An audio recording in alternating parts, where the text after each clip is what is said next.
Hello students, in today's lecture number 9 on wave optics, we shall start our discussion on diffraction of light. Dear students, already we have completed our discussion on interference. Interference, we discussed that it is a phenomena in which the superposition of two waves, at least two waves takes place. जब कम से कम दो waves आपस में overlap होती है, उनका superposition होता है तो एक न्यू वेव का फॉर्मेशन होता है जिसे आप रिजल्टेंट वेव कहते हैं। इस तरीके का जो सुपरपोजिशन है, ओवरलैपिंग है कम से कम दो या दो से ज़्यादा वेव्स का, उसकी वजह से इंटेंसिटी का रीडिस्ट्रीब्यूशन होता है in the form of alternative maxima and minima. तो मैक्सिमम और मिनिमम के रूप में इंटेंसिटी का जो डिस्ट्रीब्यूशन है, रीडिस्ट्रीब्यूशन है, उसे हम क्या कहते हैं?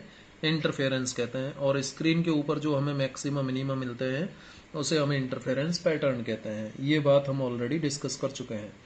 Now the next concept is diffraction. Diffraction diffraction का मतलब है कि लाइट वेव का किसी ऑब्स्टेकल से या अपर्चर से जाकर के टकराना और फिर अराउंड द कॉर्नर्स मुड़ जाना। देखिए, आपने अपनी डेली लाइफ में कई बार ये फिनोमिना देखा होगा। जैसे मैं ये पेन यहाँ पर रखता हूँ तो आप पेन की शैडो देख सकते हैं। इस पेन के ऊपर जो मैंने पेन रखा हुआ है बेटा, इस पेन के ऊपर एक सोर्स ऑफ लाइट से लाइट आ रही है, लाइट इसके ऊपर गिर रही है और वो लाइट इसके कॉर्नर्स के अराउंड बेंड हो रही है। तो आप शैडो देख सकते हैं पेन की। It is because of the diffraction of light. वैसे ही आप जब कोई दरवाजा ओपन करते हैं तो आपने कई बार ऑब्जर्व किया होगा, ट्यूबलाइट या बल्ब जला दीजिए आप कमरे का और उसके बाद में दरवाजे से बाहर जाती हुई लाइट को देखिए, अराउंड द कॉर्नर्स वो बेंड हो जाती है। इसके अलावा आपने गर्मियों के दिनों में जब तेज धूप होती है, हालांकि धूप सर्दियों में भी निकलती है तब भी वो फिनोमिना होता है, लेकिन गर्मियों के दिनों में हमें पेड़ ज़्यादा याद आते हैं क्योंकि पेड़ हमें छांव देते हैं। कि वैसे तो हमें पेड़ याद आते नहीं है ना। तो जब गर्मियों के दिनों में हम पेड़ के नीचे जाते हैं तो उसकी जो शैडो है उसको हम देखते हैं, तो जो सेंटर है पेड़ का, शैडो का, वो ज़्यादा डेंस होता है as compare to the fairy फेरी। जो बाउंड्रीज होती हैं शैडो की, वहाँ बाउंड्रीज पर जो शैडो है वो सैलो होती है, यानी कहीं कहीं उसमें धूप मिक्स होता है, सैलो होती है, उतनी ज़्यादा डेंस शैडो नहीं होती बाउंड्रीज पर।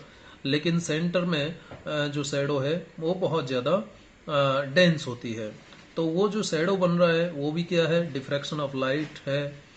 वैसे ही आपने किसी बिल्डिंग की छांव को देखा होगा। डिफ्रैक्शन ऑफ सन से आने वाली लाइट जब बिल्डिंग पर गिरती है तो light around the corners of the building bend हो जाती है।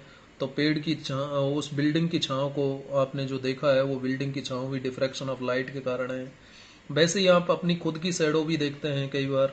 तो खुद की शैडो भी जब आप लाइट में खड़े होते हैं तो आपकी शैडो भी बनती है। जैसे कि मैंने इस पेन को बताया, इस पेन की शैडो बन रही है। तो ये जो पेन की शैडो बन रही है, it is because of diffraction of light, right. तो डिफ्रैक्शन ऑफ लाइट का मतलब है लाइट का अपने ओरिजिनल पाथ से डेविएट हो जाना, बेंड हो जाना, इसे कहते हैं डिफ्रैक्शन ऑफ लाइट। प्रॉपरली हम आगे इसकी डेफिनेशन लिखेंगे, लेकिन सबसे पहले हम बैकग्राउंड के बारे में जानना चाहते हैं कि आखिर में ये डिफ्रैक्शन ऑफ लाइट का कॉन्सेप्ट कैसे आया। तो बात है बेटा 1665 की। 1665 में एक वैज्ञानिक थे जिनका नाम था फ्रांसिस्को फ्रांसिस्को फ्रांसिस्को मैरिया या मारिया ग्रिमाल्डी। ये ग्रिमाल्डी नाम के वैज्ञानिक थे।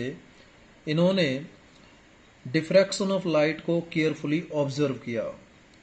जो इफेक्ट है डिफ्रैक्शन ऑफ लाइट का, ये सबसे पहले इन्होंने केयरफुली ऑब्जर्व किया, ठीक है। और इन्होंने कहा, क्या कहा? फ्रांसिस्को मारिया ग्रेमल्डी ने कहा कि जो डिफ्रैक्शन है, इनके अनुसार जो डिफ्रैक्शन का मतलब होता है, डिफ्रैक्शन का मतलब होता है, डिफ्रैक्शन जो है एक लैटिन वर्ड से लिया गया है और वो लैटिन वर्ड क्या है? डिफरेंजेरे। डिफरेंजेरे, ये एक लैटिन वर्ड है। इस लैटिन वर्ड से इस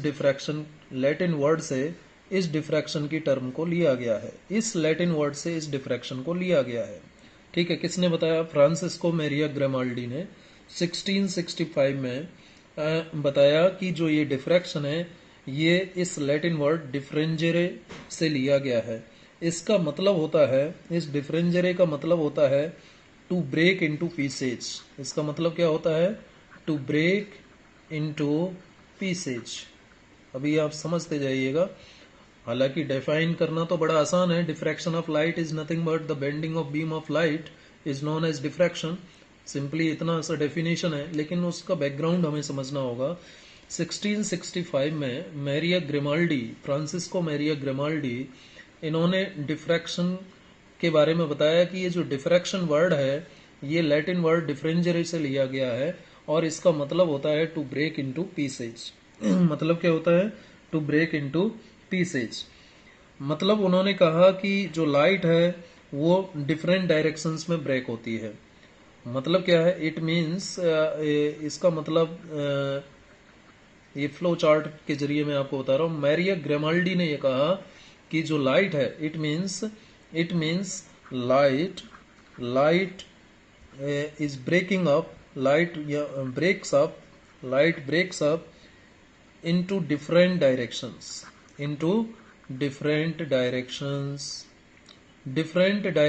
में ब्रेक हो जाती है। कौन? लाइट। किसने कहा? ग्रेमाल्डी ने कहा। डिफरेंट डायरेक्शंस में लाइट ब्रेक हो जाती है। ठीक है। उसके बाद में Isaac Newton, sir Isaac Newton, वही देखिए सर आइजैक न्यूटन। समय था लगभग, देखिए आइजैक न्यूटन की रिसर्च तो बहुत पहले से ही चल रही थी। तो न्यूटन महोदय ने क्या कहा? सर आइजैक न्यूटन ने इस इफेक्ट को स्टडी किया। Isaac Newton also studied this effect. ठीक है, इस इफेक्ट की भी उन्होंने स्टडी की। केवल लॉज ऑफ मोशन तक वो सीमित नहीं रहे थे। सर आइजैक न्यूटन ने इस इफेक्ट को भी स्टडी किया। और फिर जो है जेम्स ग्रेगोरी नाम के वैज्ञानिक थे। जेम्स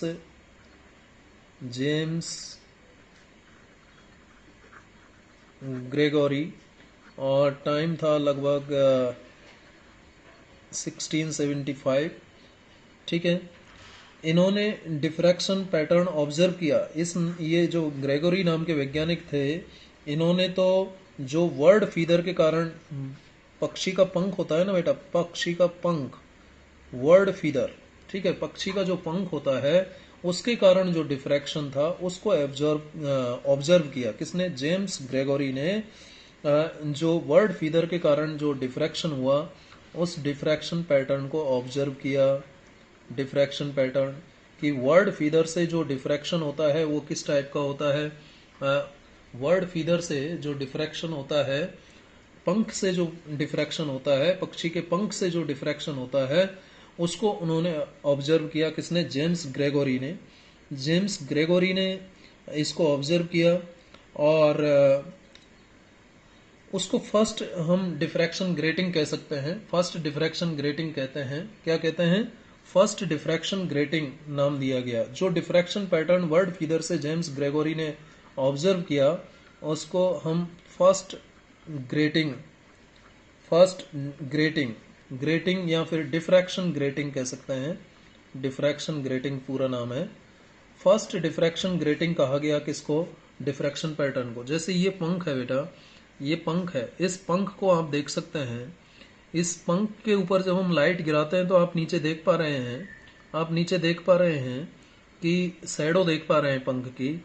इस शैडो में आप देखिए लाइट का डिफ्रैक्शन हो रहा है। क्या हो रहा है? लाइट का डिफ्रैक्शन हो रहा है। तो ये जो फीदर है, पंख है, इसके ये जो डिफरेंट पार्ट्स हैं, इनके बीच में जो ये गैप है ये ग्रेटिंग का काम कर रहा है। देखिए यहाँ पर गैप ज्यादा है तो आपको ज्यादा लाइट इनके बीच में दिखाई दे रही है। यहाँ देखें तो यहाँ भी गैप है। इन फीदर्स के बीच में भी यहाँ पर भी गैप है। तो इनके बीच का जो गैप है आप देख सकते हैं इस शैडो में दिखाई दे रहा है।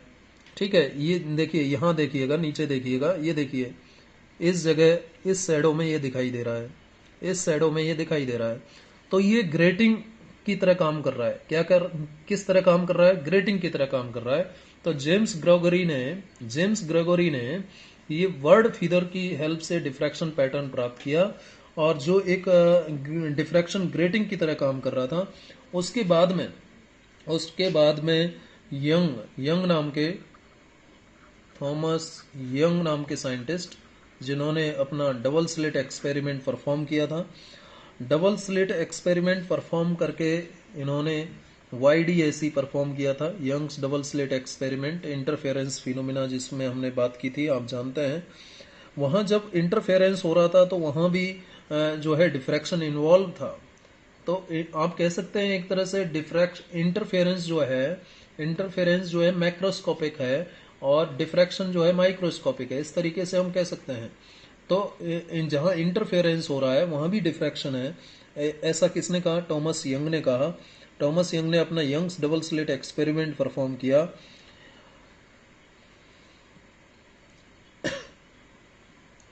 टॉमस यंग ने ही अपने यंग्स डबल स्लिट एक्सपेरिमेंट के आधार पर यह बताया कि जो लाइट है वो वेव की तरह प्रोपोगेट होती है। बाद में फ्रेजनल नाम के वैज्ञानिक आए। कौन आए? फ्रेजनल, जिनका पूरा नाम था Augustin Augustin Jean Fresnel. Augustin Jean Fresnel, जिनको हम शॉर्ट में फ्रेजनल ही कहेंगे, इन्होंने भी करेक्ट एक्सप्लेनेशन दिया। इन्होंने जो एक्सप्लेनेशन दिया किसका? डिफ्रैक्शन का, वो करेक्ट एक्सप्लेनेशन था। Correct explanation of diffraction. Correct explanation of diffraction 1818 में दिया इन्होंने लगभग। ठीक है, और इन्होंने जो अपना आधार माना, वो वेव थ्योरी को माना, on the basis of wave theory, on the basis of wave theory, on the basis of wave theory. ठीक है, इसके अलावा फ्रॉनहोफर नाम के वैज्ञानिक भी थे। फ्रॉनहोफर फ्रॉनहोफर फ्रॉनहोफर के नाम के वैज्ञानिक ने भी जो है डिफ्रैक्शन को डिफाइन किया था। हम आगे जानेंगे कि फ्रॉनहोफर ने डिफ्रैक्शन में क्या कहा था। सिंगल स्लिट के कारण, फिर मल्टीपल स्लिट के कारण जो है डिफ्रैक्शन की स्टडी की फ्रॉनहोफर ने। तो इस तरीके से ये बैकग्राउंड था। तो सबसे पहले 1665 में, एक बार फिर से जल्दी से क्विकली देख लेते हैं। 1665 में फ्रांसिस्को मारिया ग्रिमाल्डी ने डिफ्रैक्शन की स्टडी की, और उन्होंने कहा कि जो डिफ्रैक्शन वर्ड है, ये जो शब्द है डिफ्रैक्शन, ये एक लैटिन वर्ड डिफरेंजरी से डिराइव हुआ है। और इस डिफरेंजरी जो लैटिन वर्ड है, इसका मतलब होता है कि छोटे छोटे पीसेज में तोड़ना। इसका मतलब ग्रिमाल्डी ने ये कहा कि जो लाइट है वो डिफरेंट डायरेक्शंस में ब्रेक होती है, अलग अलग डायरेक्शंस में ब्रेक होती है। सर आइजैक न्यूटन ने भी इस इफेक्ट को स्टडी किया। जेम्स ग्रेगोरी ने तो वर्ड फीदर की हेल्प से डिफ्रैक्शन पैटर्न प्रोड्यूस किया, और जो डिफ्रैक्शन पैटर्न वर्ड फीदर की हेल्प से जो मिल रहा था, जैसा कि मैंने अभी थोड़ी देर पहले आपको बताया, वो एक डिफ्रैक्शन ग्रेटिंग की तरह काम कर रहा था। तो ग्रेटिंग का मीनिंग बेटा यहाँ आपको समझ में आ जाना चाहिए। ग्रेटिंग का मतलब है ये जो जो छोटे छोटे हिस्से हैं, ये जो छोटे छोटे हिस्से आप दिखाई दे रहे हैं, ठीक है, ये छोटे छोटे जो हेयर जैसे बाल जो हैं इसके, वो जो है ऑब्स्टेकल हो गया, और बीच में जो गैप है वो स्लिट हो गया। वो क्या हो गया? स्लिट हो गया। ये बहुत सारी स्लिट का फॉर्मेशन हो रहा है। जैसे यदि हम नेकेड आइज से देखें तो यहाँ पर जो स्लिट है वो हमें दिखाई नहीं देंगी, लेकिन जब इसकी शैडो को देखेंगे तो वहां पर आपको लाइट दिखाई देगी। तो ये ग्रेटिंग की तरह काम कर रहा है। किसकी तरह काम कर रहा है? ग्रेटिंग की तरह काम कर रहा है। उसके बाद में टॉमस यंग ने अपना Young's double slit experiment perform किया। देन ऑगस्टिन जीन फ्रेजनल ने अपना डिफ्रैक्शन को एक्सप्लेन किया on the basis of wave theory. Fraunhofer ने भी डिफ्रैक्शन पैटर्न को एक्सप्लेन किया। ठीक है, तो इतना सब कुछ बैकग्राउंड जानने के बाद अब हम आसानी से डिफ्रैक्शन को डिफाइन कर सकते हैं। तो डिफ्रैक्शन है क्या? हम शॉर्ट में यदि लिखना चाहें डिफ्रैक्शन को, शॉर्ट में यदि हम लिखना चाहें कि व्हाट इज डिफ्रैक्शन, तो diffraction may be defined as diffraction diffraction may be defined as a phenomenon diffraction may be defined as a phenomenon in which bending of waves in which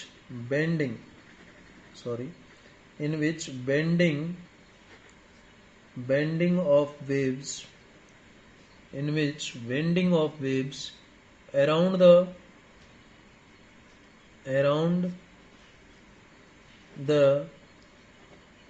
edges, या जिनको हम corners भी कह सकते हैं, ठीक है, अराउंड द एजेस और कॉर्नर्स ऑफ एन ऑब्स्टिकल और अपर्चर दोनों ही बातें लिख रहा हूं। ऑब्स्टिकल अवरोध, अपर्चर मतलब जो एक तरह से जब गेट बंद है तो वो ऑब्स्टिकल हो गया और गेट खुला हुआ है तो अपर्चर हो गया। जैसे विंडो है, विंडो यदि बंद कर रखी है आपने शीशे वाली तो वो ऑब्स्टिकल हो गया, और यदि उसको खोल दोगे तो वो क्या कहलाएगा? अपर्चर कहलाएगा। So diffraction may be defined as a phenomenon in which bending of waves around the edges of an obstacle or aperture take place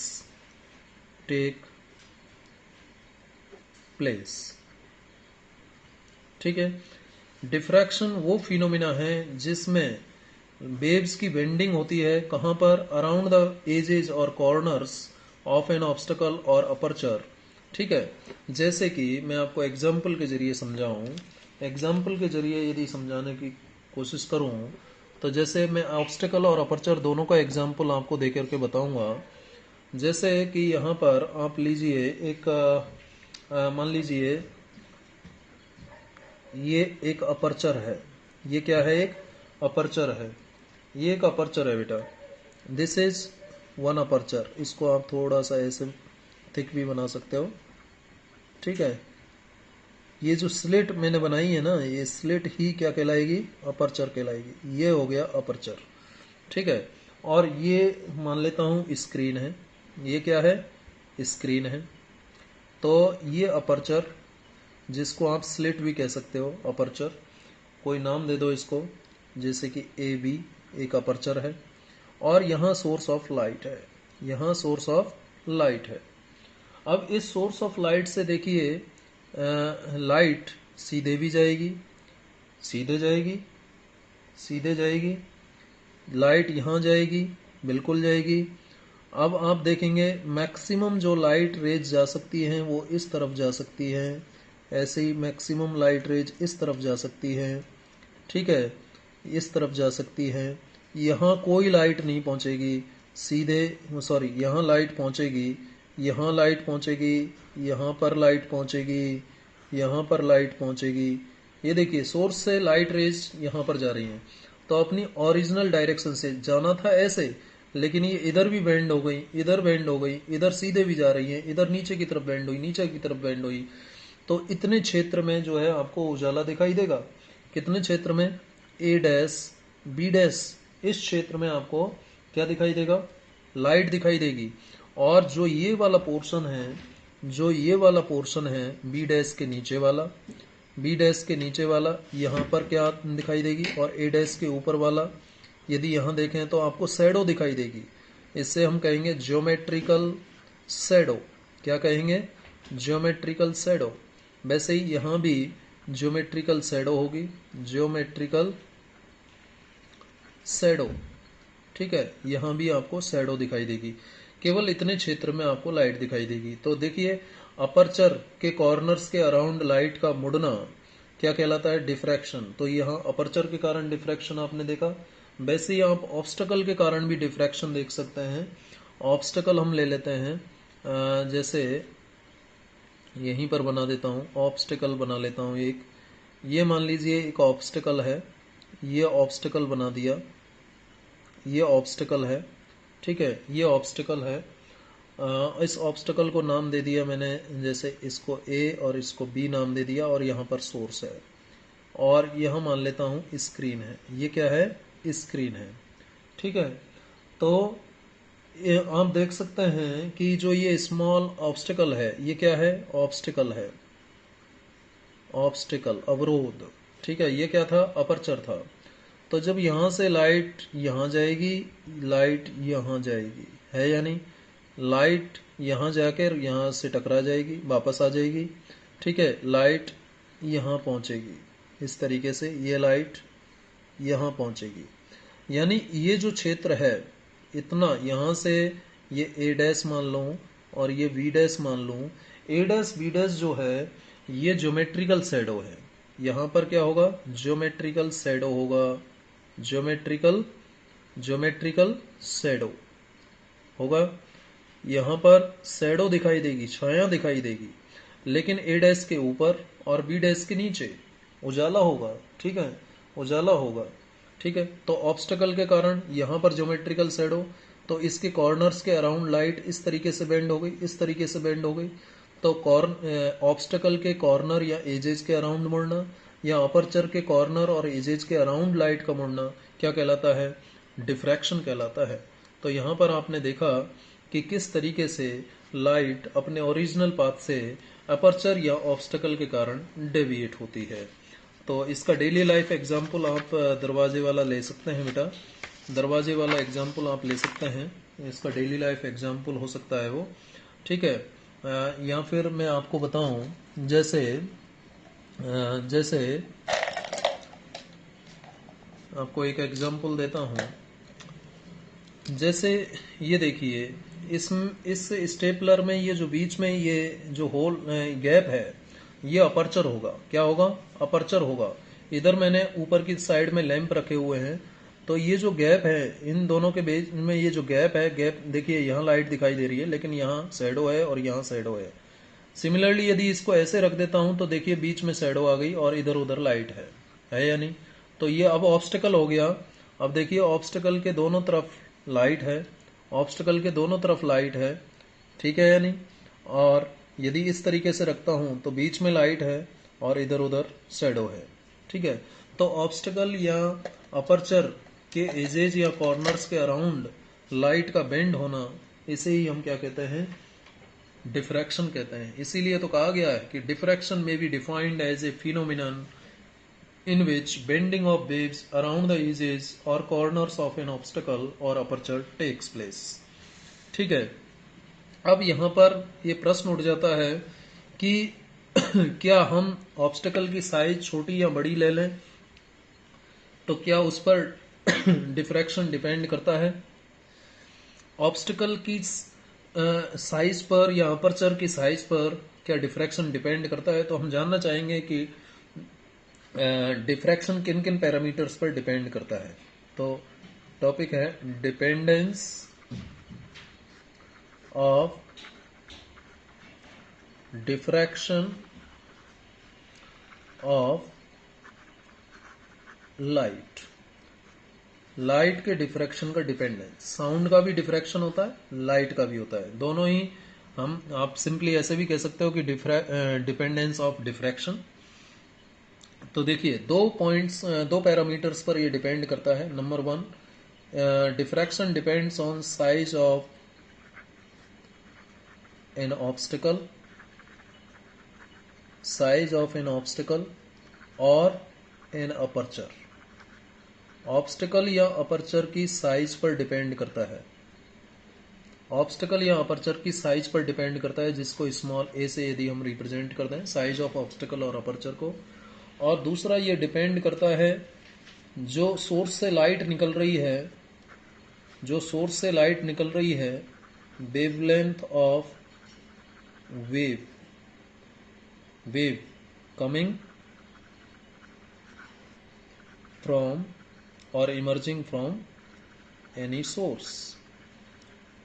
source से निकलने वाली जो लाइट है उसकी वेवलेंथ पर डिपेंड करता है। तो ये दो पैरामीटर्स हैं, ध्यान रखिएगा। इन दोनों पैरामीटर्स पर डिफ्रैक्शन डिपेंड करता है, इन दोनों पैरामीटर्स पर डिफ्रैक्शन डिपेंड करता है। कौन कौन से पैरामीटर्स पर?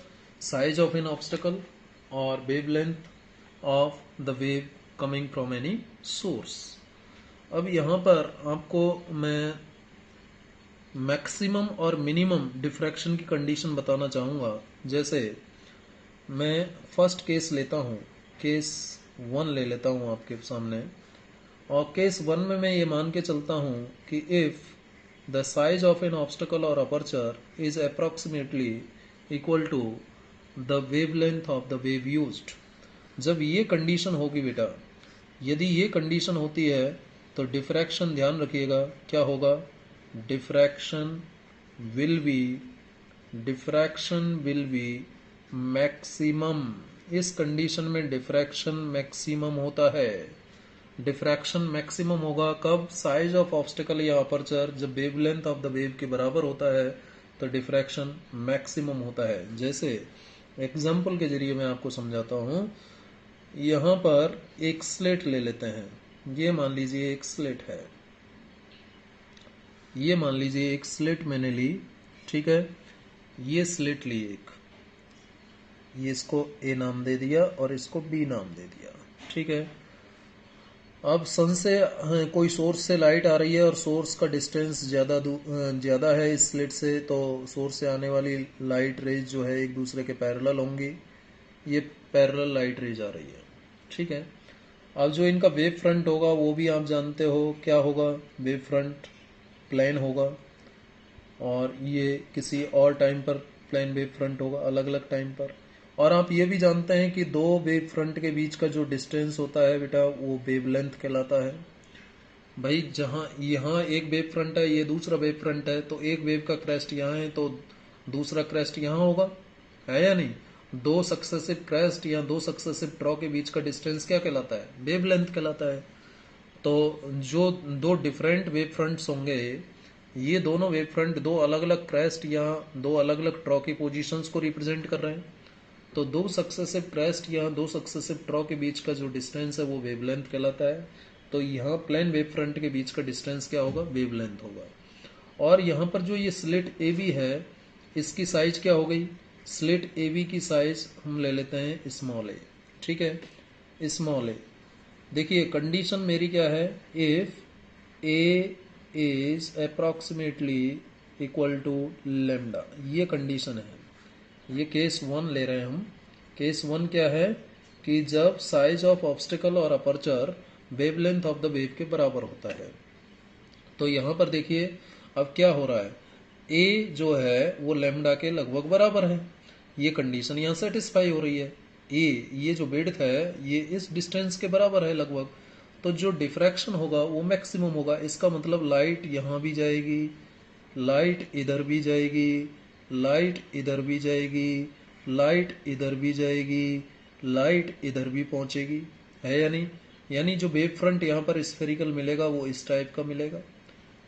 इस पूरे क्षेत्र में लाइट पहुंचेगी, इस पूरे क्षेत्र में क्या होगा, लाइट पहुंच जाएगी, इस पूरे क्षेत्र में लाइट पहुंचेगी, पहुंचेगी या नहीं, इस पूरे क्षेत्र में लाइट पहुंचेगी। तो डिफ्रैक्शन क्या हो गया, मैक्सिमम हो गया। डिफ्रैक्शन क्या हो गया, मैक्सिमम हो गया। अब यदि मैं सेकंड केस लेता हूँ, केस नंबर 2 की मैं बात करता हूँ। केस नंबर 2 में मैं क्या करता हूँ, केस 2 में मैं यदि ए का वैल्यू लेमडा से काफ़ी कम है, यदि ए का वैल्यू लेमडा से कम है, या कंडीशन ये भी तो हो सकती है ए का वैल्यू लेमडा से ज़्यादा हो, यानी ए का वैल्यू लेमडा के बराबर नहीं है। जब ए का वैल्यू लेमडा के बराबर नहीं है तो क्या होगा, डिफ्रैक्शन डिक्रीज हो जाएगा। डिफ्रैक्शन क्या हो जाएगा, डिक्रीज हो जाएगा। Diffraction will decrease, diffraction will decrease. जो पहले डिफ्रैक्शन हो रहा था उससे कम डिफ्रैक्शन होगा, डिफ्रैक्शन विल डिक्रीज। इसे भी हम एग्जाम्पल के जरिए समझते हैं। जैसे मैं यहाँ पर एक स्लिट बना देता हूँ। मान लीजिए मैं पहली वाली कंडीशन ले लेता हूँ, ये ए है, ये एक स्लिट ए बी एक स्लिट है जिसकी विड्थ क्या है, स्मॉल ए, और इस पर जो लाइट आ रही है उसकी वेवलेंथ, लाइट जो आ रही है उसकी जो वेवलेंथ है वो लेमडा है।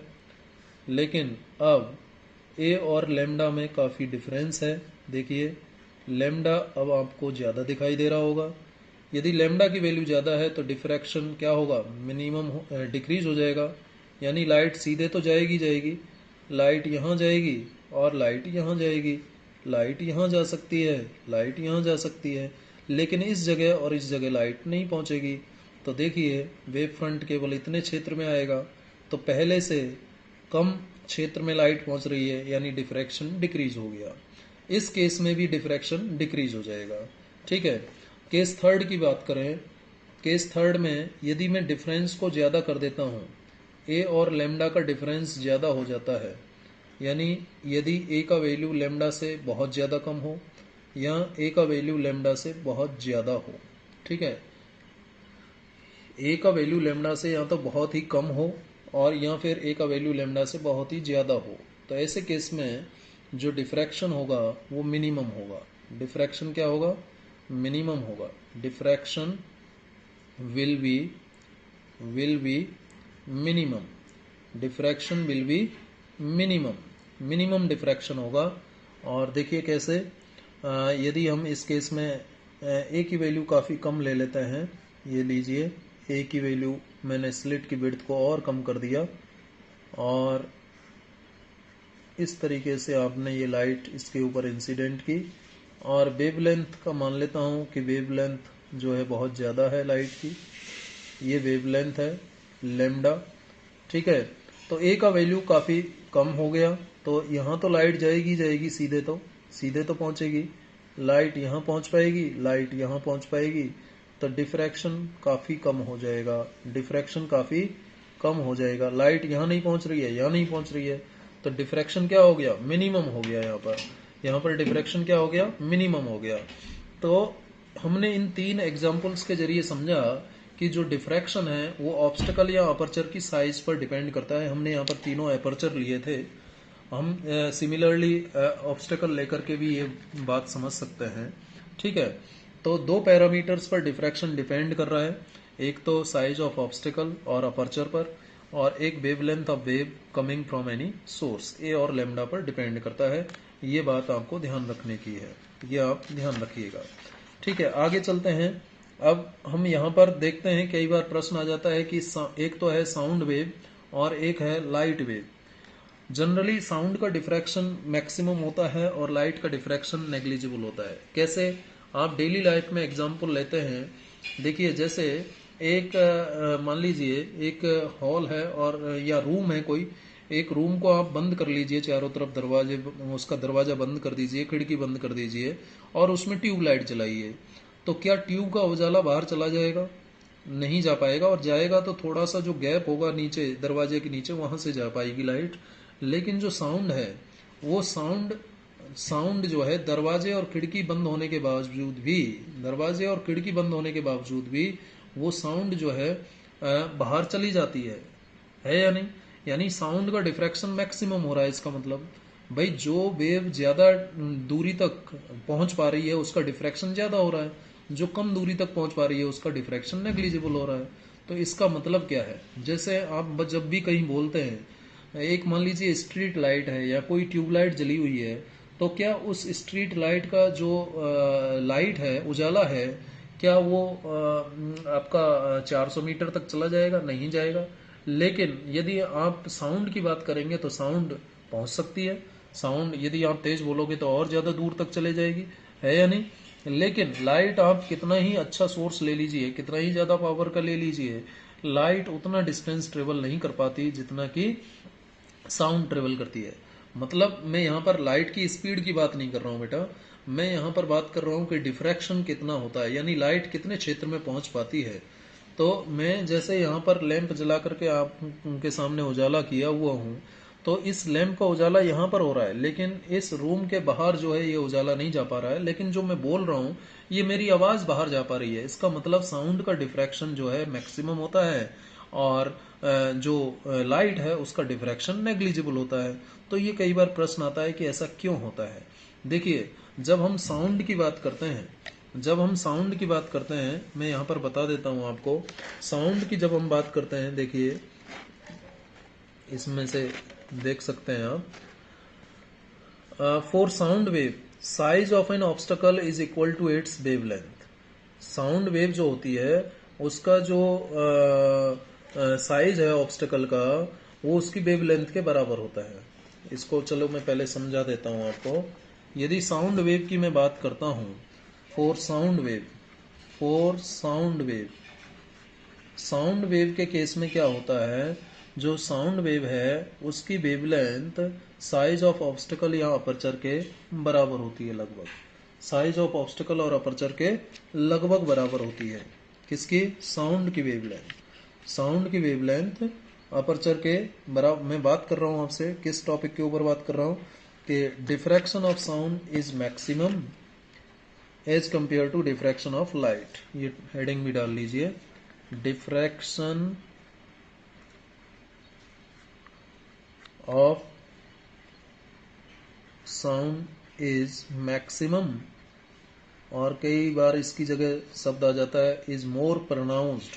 ठीक है, प्रोनाउंस्ड भी कह सकता है, as compare to, as compare to, as compare to light.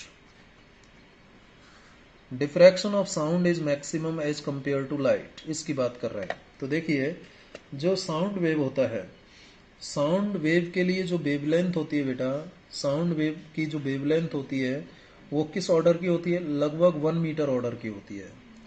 Sound wave की वेवलेंथ, ऑर्डर लिख रहा हूं मैं, the wave order of the wavelength of sound wave is approximately 1 metre. ठीक है, और जो नॉर्मल साइज हम लेते हैं ऑब्स्टेकल या अपर्चर का डेली लाइफ में, नॉर्मल साइज ऑफ ऑब्स्टेकल और aperture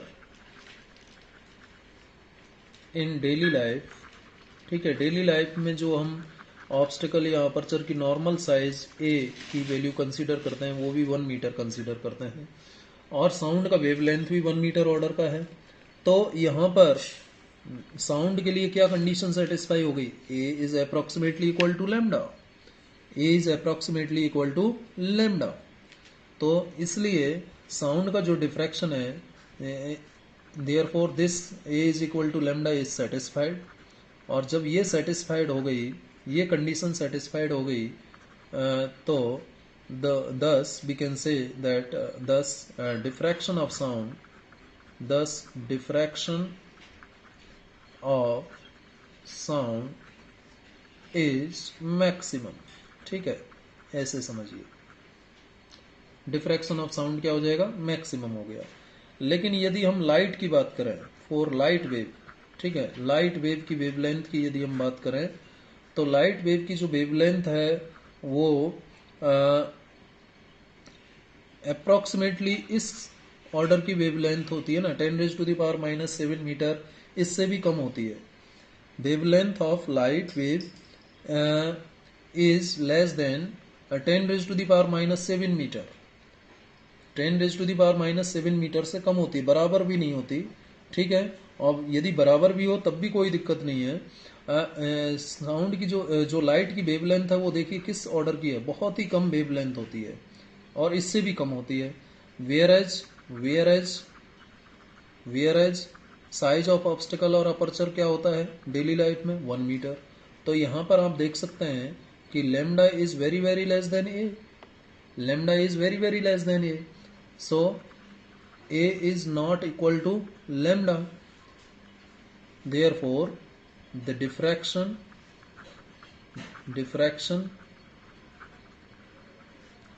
of light wave is, we can say, negligible होता है। ठीक है, नेग्लिजिबल होता है। इसलिए कम होता है लाइट का डिफ्रैक्शन, क्योंकि कम बेंडिंग हो पाएगी लाइट की, क्योंकि ये कंडीशन सेटिस्फाई नहीं हो रही। वहीं यदि हम बात करें अल्ट्रासोनिक वेव की, देखिए अल्ट्रासोनिक वेव की, अल्ट्रासोनिक वेव की, अल्ट्रासोनिक वेव की यदि मैं बात करूं, ये तो लाइट और साउंड के बारे में मैंने बता दिया, अब एक्स्ट्रा मैं आपको बता रहा हूँ, थोड़ा सा अल्ट्रासोनिक वेव के बारे में भी जान लें। अल्ट्रासोनिक वेव की जो वेवलेंथ है वो लगभग 1 सेंटीमीटर होती है, मीटर नहीं होती, 1 सेंटीमीटर होती है, और ए का वैल्यू कितना है? 1 मीटर है, ए का वैल्यू 1 मीटर है। ए का वैल्यू 1 मीटर है और वेवलेंथ 1 सेंटीमीटर ऑर्डर की है, तो आप देखिए यहां भी क्या हो गया, lambda is very very less than a, है या नहीं, lambda is very very less than a, ठीक है। तो diffraction, therefore diffraction of ultrasonic waves cannot be observed easily observe नहीं हो पाता डिफ्रैक्शन, ठीक है। तो ये बात हुई डिफरेंट डिफ्रैक्शंस की। एक्सपेरिमेंटली ये भी देखा गया है, एक्सपेरिमेंटली आप इसको भी ध्यान रखिए, experimentally it is also observed that, note करके लिख लेना आप इसको, experimentally it is also observed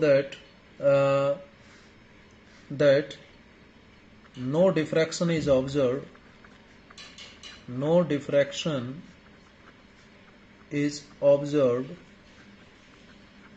कोई डिफ्रैक्शन ऑब्जर्व नहीं होता for a upon lambda greater than 50। यदि ए और लेमडा का रेशो 50 से ज्यादा है तो कोई डिफ्रैक्शन ऑब्जर्व नहीं होता, ध्यान रखिए।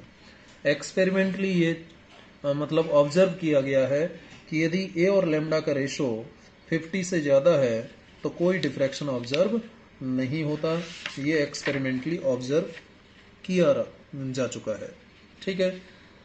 तो ये बात हुई डिफ्रैक्शन क्या होता है और डिफ्रैक्शन किन पैरामीटर्स पर डिपेंड करता है। मैंने आपको डिफरेंट एग्जांपल्स दिए, और अब आप डेली लाइफ में जो डिफ्रैक्शन है वो आप ऑब्जर्व भी कर सकते हैं। जैसे कि आप कोई सीडी आप देखिए, सीडी या डीवीडी जो होती है, ठीक है, आजकल तो बड़ा मुश्किल है इनको मिल पाना, लेकिन सीडी और डीवीडी यदि आपको मिल जाए तो आप देख सकते हैं कि जो कलरफुल एग्जाम्पल है, कलर्स आपको वहाँ पर दिखाई देते हैं सीडी और डीवीडी में, रेनबो पैटर्न दिखाई देता है, ठीक है। या फिर कोई जो डेबिट कार्ड या क्रेडिट कार्ड होता है ना बेटा, क्रेडिट कार्ड या डेबिट कार्ड पर जो होलोग्राम होता है, होलोग्राम जैसे मैं इस बुक पर दिखाऊं तो इसमें भी ये देखिए, इस पर ये होलोग्राम है, ये होलोग्राम है इस बुक पर, तो यहाँ भी तो डिफ्रैक्शन है, यहाँ भी तो डिफ्रैक्शन है ना बेटा, इस बुक के ऊपर भी क्या है, ये डिफ्रैक्शन है, ये देखिए होलोग्राम में डिफ्रैक्शन हो रहा है ना, तो ये होलोग्राम भी एक एग्जाम्पल है डिफ्रैक्शन का, ठीक है। कहीं भी होलोग्राम हो, आप बहुत सारे होलोग्राम देखते हैं। और इसके अलावा आप अपनी दो फिंगर्स को पैरेलल ट्यूबलाइट के सामने रखिए, जैसे ये दो फिंगर्स हैं, इनको पैरेलल इस तरीके से स्लिट बना लीजिए, एक पतली सी स्लिट बना लीजिए, और फिर ऑब्जर्व कीजिए माइन्यूटली जब आप ट्यूबलाइट को ऑब्जर्व करते हैं तो डार्क और ब्राइट फ्रिंजेज आपको दिखाई देंगी, तो भी ये भी एक डिफ्रैक्शन का एग्जाम्पल है, ये भी आप देख सकते हैं। आप दो फिंगर्स को पैरेलल रखने के बजाय आप एक सीडी लीजिए, ठीक है, एक इस टाइप से सीडी ले लीजिए, सीडी, और सीडी में ये सीडी लीजिए, सीडी में यहाँ बीच में होल होता है, और यहाँ पर इस टाइप से गम की हेल्प से दो ब्लेड्स फिक्स कर दीजिए, एक ब्लेड यहाँ पर और एक ब्लेड यहाँ पर अटैच कर दीजिए, और इस टाइप से स्लिट बना दीजिए, और फिर इसके ऊपर लाइट गिराइए तो आगे स्क्रीन पर आपको डिफ्रैक्शन पैटर्न दिखाई देगा, डार्क ब्राइट फ्रिंजेस दिखाई देंगी, ठीक है। तो ये आप घर पर कर सकते हैं, एक्टिविटी करके देखिएगा। तो ये डिफरेंट एग्जाम्पल्स हैं जो हमें देखने को मिलते हैं डेली लाइफ में। तो ये ब्लेड वाला एग्जाम्पल यदि आप करते हैं तो ध्यान से कीजिएगा, क्योंकि ब्लेड के एजेस शार्प होते हैं तो कहीं आपको हार्म ना हो जाए। तो इस तरीके से हम ये डिफ्रैक्शन डेली लाइफ में ऑब्जर्व कर सकते हैं। चलिए आगे हम बात करेंगे। क्वेश्चन खड़ा हो जाता है कि हमने इंटरफेरेंस की बात की, हमने डिफ्रैक्शन का मीनिंग जान लिया, क्या कोई दोनों में कोई डिफरेंस है? बिल्कुल है। तो हम जानेंगे difference between interference and diffraction. Difference हम बात करेंगे difference between interference, and diffraction. Interference and diffraction. Interference and diffraction. Interference and diffraction. Interference and diffraction. Interference and diffraction. Interference and diffraction. Interference और डिफ्रैक्शन के difference की बात करेंगे हम। Interference और डिफ्रैक्शन में क्या डिफरेंस होता है ये बात हम यहाँ पर करेंगे। तो एक तरफ मैं लिख लेता हूँ इंटरफेरेंस,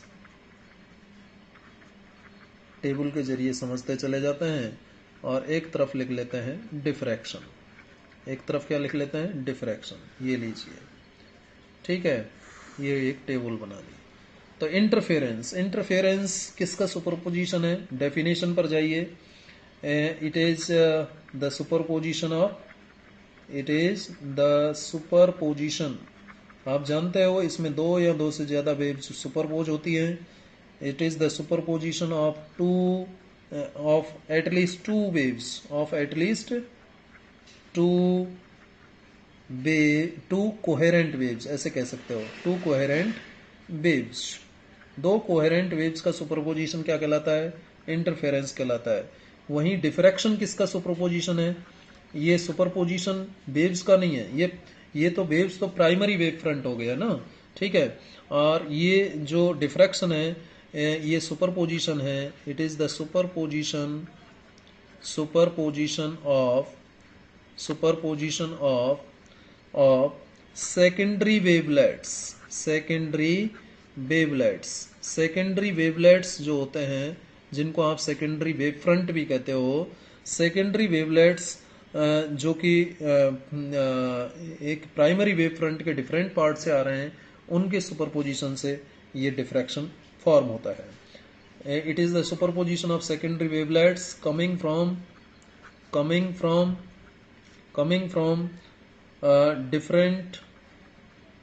डिफरेंट पार्ट्स, एक ही वेव फ्रंट के डिफरेंट हिस्सों से आता है ना, different parts of same wave front, same wave front, जिसको आप प्राइमरी वेव फ्रंट कहते हो, ठीक है। तो ये तो प्राइमरी वेव फ्रंट का सुपरपोजिशन हो गया, और ये सेकेंडरी वेव फ्रंट का सुपरपोजिशन हुआ।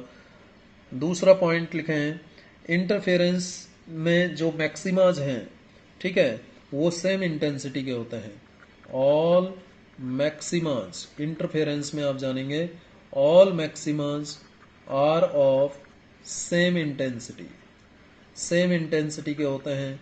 जबकि डिफ्रैक्शन में ऐसा नहीं होता, डिफ्रैक्शन में ऐसा नहीं होता। all maximas in case of diffraction, all maximas are not of same intensity, same intensity। देखिए कैसे, डायग्राम के जरिए बताता हूं मैं। यदि आप इंटेंसिटी और फेज डिफरेंस के बीच एक ग्राफ प्लॉट करते हैं, किसके लिए, इंटरफेरेंस के लिए, तो ग्राफ इस टाइप का आया था, ध्यान कीजिए, इस टाइप का ग्राफ आया था, ठीक है, इस टाइप का ग्राफ आया था, इस टाइप का ग्राफ आया था हमारा, ठीक है। तो ये जितने भी मैक्सिमाज हैं, देखिए इन सभी की इंटेंसिटी सेम है। ये मैक्सिमा है, ये मैक्सिमा है, ये मैक्सिमा है, ये मैक्सिमा है, ये मैक्सिमा, ये सेकंड सेंट्रल मैक्सिमा हो गया, सेंट्रल मैक्सिमा कह दो या प्रिंसिपल। ये फर्स्ट सेकेंडरी मैक्सिमा है, सेकंड सेकेंडरी मैक्सिमा, ये फर्स्ट सेकेंडरी, ये सेकंड सेकेंडरी। तो जो भी मैक्सिमाज हैं सभी की इंटेंसिटी क्या रहती है, इसमें 4I0 सेम रहती है। जबकि डिफ्रैक्शन में आप ये ग्राफ देखोगे, आगे हम डिस्कस करेंगे इस ग्राफ को, जब फेज डिफरेंस के वर्सेज इंटेंसिटी को आप ड्रॉ करोगे, इधर जैसे हमने इंटेंसिटी ली थी, तो यहाँ पर आप देखेंगे कि जो सेंट्रल मैक्सिमा है ना, उसकी इंटेंसिटी तो मैक्सिमम, और जो सेकेंडरी मैक्सिमा हैं उनकी इंटेंसिटी डिक्रीज होती चले जाती है, उनकी इंटेंसिटी क्या होती चले जाती है, डिक्रीज होते चले जाती है, इस तरीके से। तो इसकी इंटेंसिटी मैक्सिमम I0, इसकी I0/22 होती है, इसकी I0/61, इसकी जैसे ये first secondary maxima right side का है, ये first secondary maxima left side का, तो इसकी भी I0/22, ये सेकेंड है तो I0/61। तो आप देखिए कंटिन्यूसली इंटेंसिटी लेफ्ट साइड में भी डिक्रीज हो रही है, राइट साइड में भी डिक्रीज हो रही है।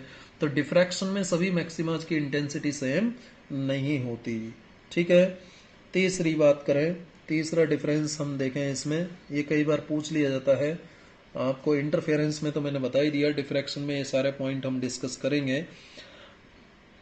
जो इंटेंसिटी है मिनिमा की, इंटेंसिटी किसमें, इंटरफेरेंस में, intensity of minima, intensity of minima, intensity of minima is generally zero or very small। इसका मतलब क्या हुआ? That is minimas are perfectly dark. कैसे डार्क होते हैं? परफेक्टली डार्क होते हैं। किसमें? पूरी तरह डार्क होते हैं। किसमें? इंटरफेरेंस में। जबकि डिफ्रैक्शन की यदि बात करें तो डिफ्रैक्शन में जो इंटेंसिटी है मिनिमा की, इंटेंसिटी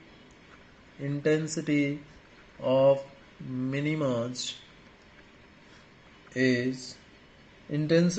मिनिमाज इज नेवर जीरो। कभी जीरो नहीं होती। जीरो नहीं होती इसका मतलब minimas are not perfectly dark. पूरी तरह डार्क नहीं होते, परफेक्टली डार्क नहीं होते। किसमें? डिफ्रैक्शन में। यानी ये टच नहीं करता है बेटा, थोड़ा सा ऊपर रहता है, ये हल्का सा ऊपर रहता है, हल्का सा ऊपर रहता है ये, ठीक है। जीरो नहीं होती, हल्का सा ऊपर रहता है, जीरो नहीं होती इंटेंसिटी। किसमें? डिफ्रैक्शन में। तो डिफ्रैक्शन में जो मिनिमा है वो परफेक्टली डार्क नहीं होता, लेकिन इंटरफेरेंस में मिनिमा परफेक्टली डार्क होता है। नंबर 4 पॉइंट की बात करता हूँ। जो विड्थ है इंटरफेरेंस फ्रिंजेज की, इंटरफेरेंस में all fringes are of same width, सभी फ्रिंजेज सेम विड्थ की होती हैं। जबकि डिफ्रैक्शन में जो विड्थ है फ्रिंजेज की अनइक्वल होती है। All fringes are not of same width की नहीं होती। विड्थ जो है कंटिन्यूसली डिक्रीज होती चली जाती है। मैंने आपको बताया था जो इंटरफेरेंस होता है उसमें जो आपको फ्रिंजेज मिलती हैं वो इस टाइप से मिलती है। जैसे एक ये बनाई, ठीक है, वैसे ही ये बना दी एक,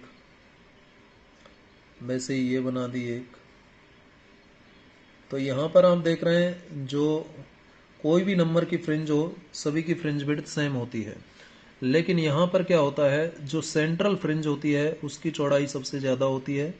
the width of the central fringe is maximum, ठीक है। सेंट्रल फ्रिंज के बाद में जो भी फ्रिंजेज आएंगी, सेकेंडरी फ्रिंजेज, उनकी विड्थ कंटिन्यूसली कम होती चले जाती है, चाहे वो लेफ्ट साइड में हो, चाहे वो राइट साइड में हो, चाहे वो लेफ्ट साइड में हो, चाहे वो राइट साइड में हो। विड्थ कंटिन्यूसली क्या होती चली जाती है? कम होती चली जाती है। इस तरीके से देखिए, विड्थ कम हो गई। ना केवल डार्क फ्रिंजेस की फ्रिंज विड्थ कम हो रही है, ब्राइट की भी कम होती चले जाएगी, ठीक है। ऐसे ही यहाँ राइट साइड में भी ना केवल ब्राइट फ्रिंजेस की फ्रिंज विड्थ कम होगी, ये फ्रिंज विड्थ भी ब्राइट की भी कम होती चले जाएगी। इस तरीके से लास्ट में ऐसा आएगा और कम हो जाएगी। इस तरीके से फ्रिंजेस की फ्रिंज विड्थ सेम नहीं होती, किसमें? डिफ्रैक्शन में, जबकि इंटरफेरेंस में सेम होती है। नेक्स्ट पॉइंट की बात करें, नंबर 5, जो इंटरफेरेंस फ्रिंजेज होती हैं वो बहुत ज़्यादा होती हैं, ठीक है। Number of observe interference fringes, interference में number of observe interference fringes, number of observed interference fringes is quite large। यहाँ पर बहुत लार्ज होता है इंटरफेरेंस फ्रिंजेस का नंबर, जबकि डिफ्रैक्शन में नंबर काफ़ी कम होता है। Number of observed diffraction fringes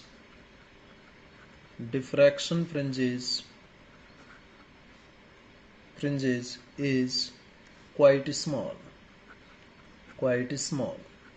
ठीक है।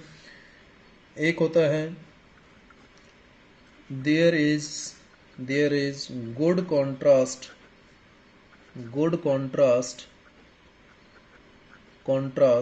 between bright and dark fringes, between bright and dark fringes, यानी मैक्सिमा और मिनिमा के बीच में अच्छा कॉन्ट्रास्ट होता है किसमें, इंटरफेरेंस में, जबकि डिफ्रैक्शन में पुअर कॉन्ट्रास्ट होता है।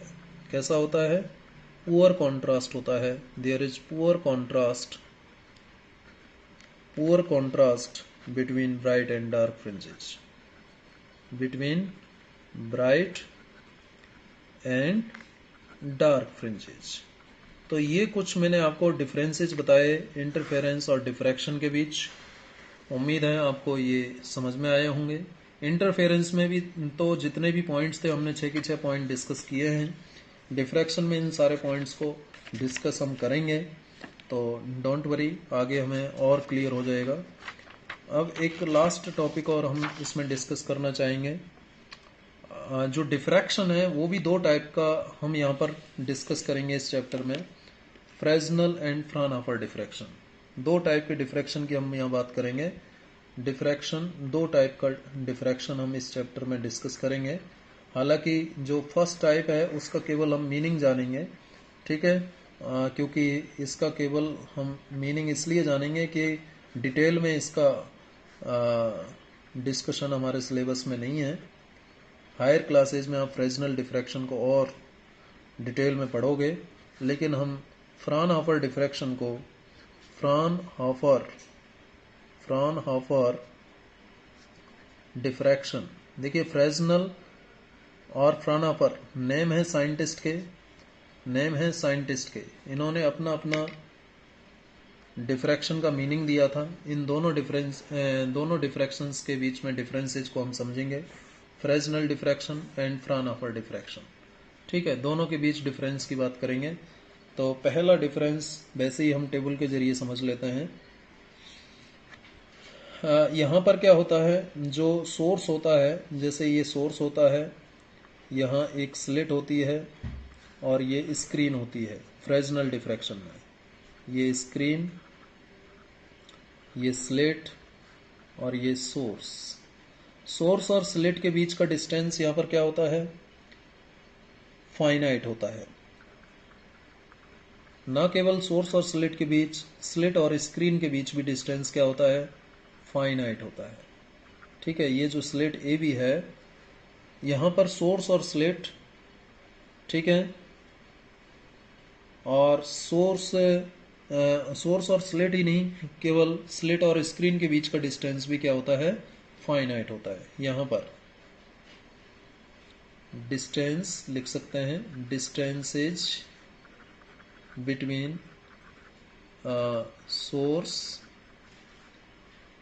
And slits, comma slits and screen are finite. जितनी भी डिस्टेंसेज हैं वो सब फाइनाइट होती है, लेकिन फ्रानहोफर डिफ्रैक्शन में ये डिस्टेंसेज फाइनाइट नहीं होती है। जो सोर्स होता है वो स्लिट से इनफाइनाइट डिस्टेंस पर होता है। ये स्लिट है ए बी, ठीक है, ये सोर्स और स्लिट के बीच का जो डिस्टेंस है इनफाइनाइट यानी वेरी लार्ज होता है, इनफाइनाइट डिस्टेंस, ठीक है। और स्लिट से स्क्रीन का जो डिस्टेंस होता है वो भी वेरी लार्ज होता है, ये भी इनफाइनाइट होता है, इनफाइनाइट। तो यहाँ पर डिस्टेंसेज कैसी होती है, डिस्टेंसेज आर इनफाइनाइट। इनफाइनाइट का मतलब यहाँ वेरी लार्ज हो गया, ठीक है। सोर्स और स्लिट के बीच और स्लिट और स्क्रीन के बीच जितनी भी डिस्टेंसेज हैं वो सब क्या होती हैं, इनफाइनाइट होती है, ठीक है। जहाँ फाइनाइट डिस्टेंस है, यहाँ पर देखिए फ्रेस्नेल डिफ्रैक्शन में चूंकि डिस्टेंसेज फाइनाइट हैं, तो लाइट को स्क्रीन पर फोकस करने के लिए कोई ना तो लेंस की जरूरत है और ना ही मिरर की जरूरत है, ठीक है। जबकि डिफ्रैक्शन में अब चूंकि सोर्स जो है इनफाइनाइट डिस्टेंस पर है, सोर्स कैसी डिस्टेंस पर है, इनफाइनाइट डिस्टेंस पर है, तो एक कॉन्वेक्स लेंस तो यहाँ यूज होता है और एक कॉन्वेक्स लेंस यहाँ पर यूज होता है, किसमें, फ्रानहोफर डिफ्रैक्शन में।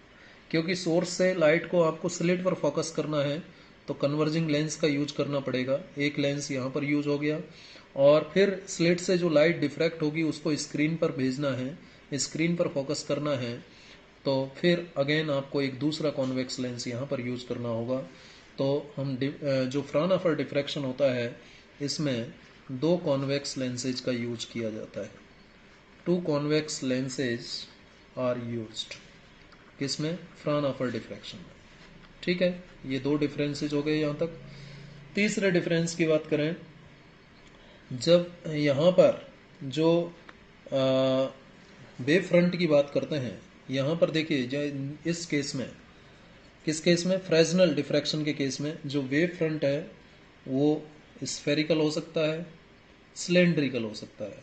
ठीक है, इंसिडेंट वेव फ्रंट का मतलब यहाँ पर जो वेव फ्रंट होगा यहाँ मैं स्फेरिकल बना देता हूँ मान लीजिए, तो यहाँ भी स्फेरिकल होगा, और सिलेंड्रिकल है तो यहाँ भी सिलेंड्रिकल होगा, यानी यहाँ पर प्लेन वेव फ्रंट नहीं होता। जबकि यहाँ पर जो वेव फ्रंट है, लाइट रेज ऐसे जाएंगी बेटा, ऐसे जाएंगी, और ये लाइट रेज फिर इस लेंस से निकलने के बाद पैरेलल हो जाती है, और पैरेलल जब हो जाएंगी तो इंसिडेंट वेव फ्रंट ये हो गया, प्लेन हो गया यहाँ पर इंसिडेंट वेव फ्रंट। और फिर ये लाइट रेज जब इस पर जाएंगी इस तरीके से, तो फिर ये लाइट रेज को एक जगह फोकस करेगा, एक जगह फोकस करेगा, ये देखिए एक जगह फोकस कर रहा है। तो यहाँ पर जो भी वेव फ्रंट है, यहाँ भी वेव फ्रंट कैसा होगा, यहाँ इस जगह ये भी डिफ्रैक्शन के बाद में जो वेव फ्रंट है वो भी प्लेन होगा। डिफ्रैक्शन, ये इंसिडेंट वेव फ्रंट है और ये डिफ्रैक्टेड वेव फ्रंट है। डिफ्रैक्शन के बाद जो मिल रहा है ये डिफ्रैक्टेड वेव फ्रंट, और ये इंसिडेंट वेव फ्रंट। यहाँ पर ये इंसिडेंट वेव फ्रंट और ये डिफ्रैक्टेड वेव फ्रंट। डिफ्रैक्शन से पहले जो है वो इंसिडेंट, और डिफ्रैक्शन के बाद में जो वेव फ्रंट मिल रहा है वो डिफ्रैक्टेड। तो यहाँ पर जो वेव फ्रंट्स हैं, वेव फ्रंट्स क्या होते हैं? इंसिडेंट वेव फ्रंट की बात करें, incident as well as diffracted wave fronts, incident as well as diffracted wave fronts are either spherical हो सकते हैं या फिर सिलेंड्रिकल हो सकते हैं। कैसे हो सकते हैं? सिलेंड्रिकल भी हो सकते हैं। जबकि फ्राउनहोफर डिफ्रैक्शन में incident as well as diffracted